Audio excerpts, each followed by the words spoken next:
as not actually saving money from a government outlay standpoint to reduce it because they were loans, but from an authority standpoint, budget authority. So I know some of you may have those in your business systems where you have sort of amounts authorized and then money that actually goes out the door, outlays. And so it did not score from an outlay standpoint, which is the traditional way we score it. But for purposes of how the package was described to the media, it was described as being a cut. Yeah. The follow-up on that is now that the co-op program has given its pound of flesh, is it unlikely to be clawed at again? I think that's a safe assumption for the near future, undoubtedly, until it sort of gets started, because there were discussions with Senator Conrad and with us, the Finance Committee. It was not our committee that moved that legislation, but they did tell us in advance of doing it, and we did object, but we sort of lost that sort of contest. But nonetheless, I think there's an implicit understanding that, okay, the co-ops have given their pound of flesh. We're not going to go back to that well anymore. Yeah.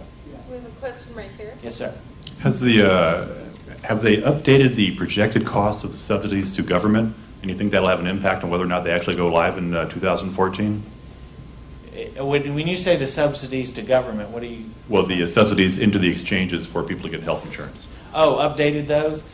Yes, they have slightly. They continue to actually, each time that the Congressional Budget Office and the economists sort of do their baseline to say, hey, how much are things going to cost, how much revenue is going to be coming in over the next year and 10 years, they update those numbers. We've seen some evidence of that as we've done some tweaks to the legislation. In other words, we've already passed a few bills that modified certain provisions in the health care law. And so we would see when we would say, hey, we're going to eliminate this provision, or we're going to adjust this provision. The main one being so far is we adjusted the law where if people claim the credit and then as they purchase the insurance on the exchange, and then when they file their tax return, they realize, oh, I really wasn't eligible for it, that they have to pay a little bit of that back.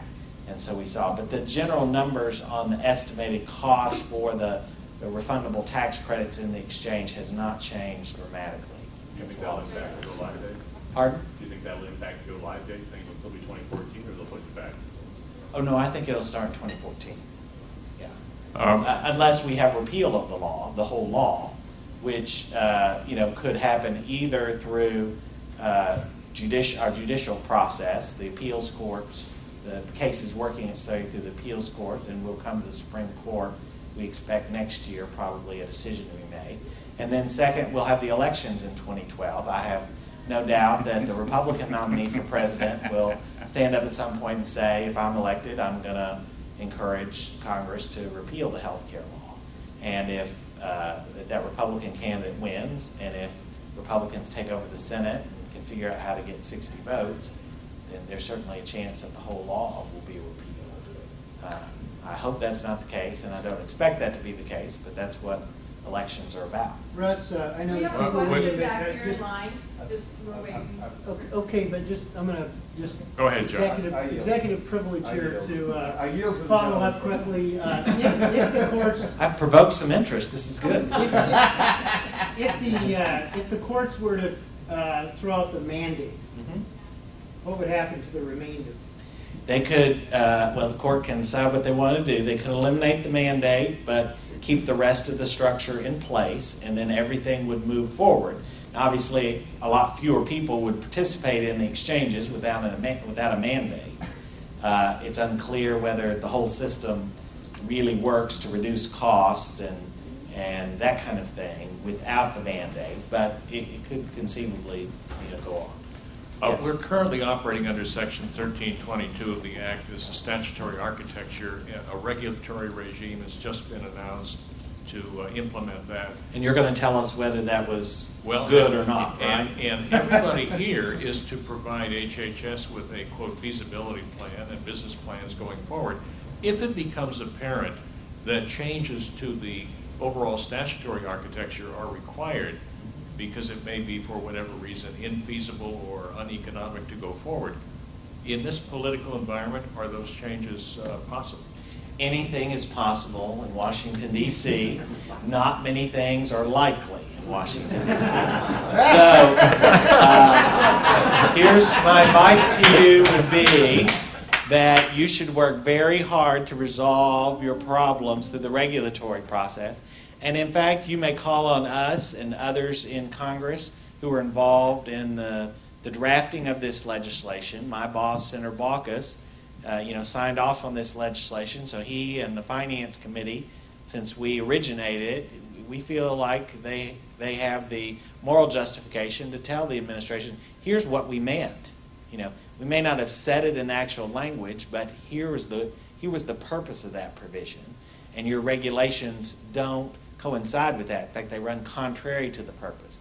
We've engaged in a number of levels in healthcare legislation already, saying just that to various provisions, regarding various provisions in the bill, and we'd be happy to help you do that, particularly if your Montanan here believes that you're saying the correct thing.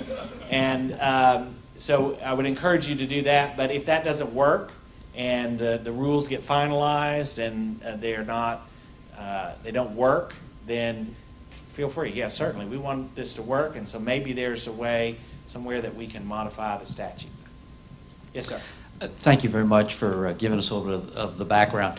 The statute definitely does present some challenges to those folks who want to create these consumer-oriented and operated plans.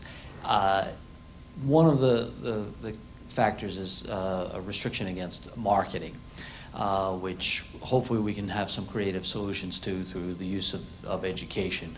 So that might be an area which we might need some assistance from the Hill at some point. Although HHS has been very, very good to work with in the interim right now.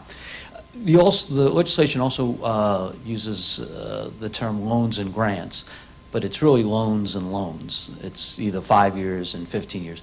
Can you give us some insight as to, from a scoring standpoint, how Congress looks at the 5-year money versus the 15-year money? Yeah, certainly.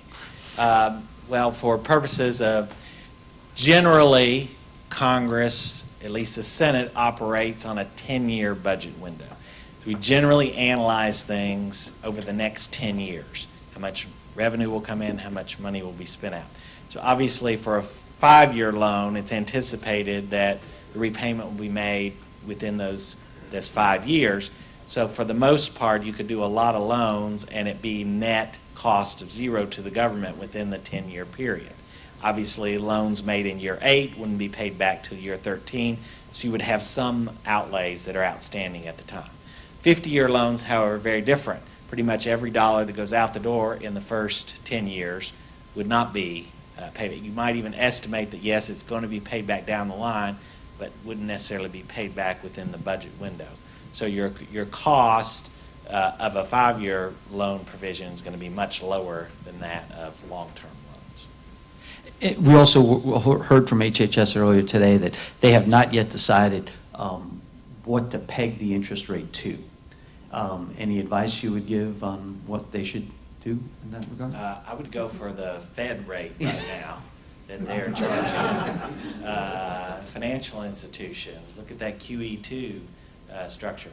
Now, there are a variety of ones, and be happy to do some research to figure out what might be the best rate for you. That we're all over the map in terms of loans. That you could look at the Small Business Administration and what they do might be one area to look at.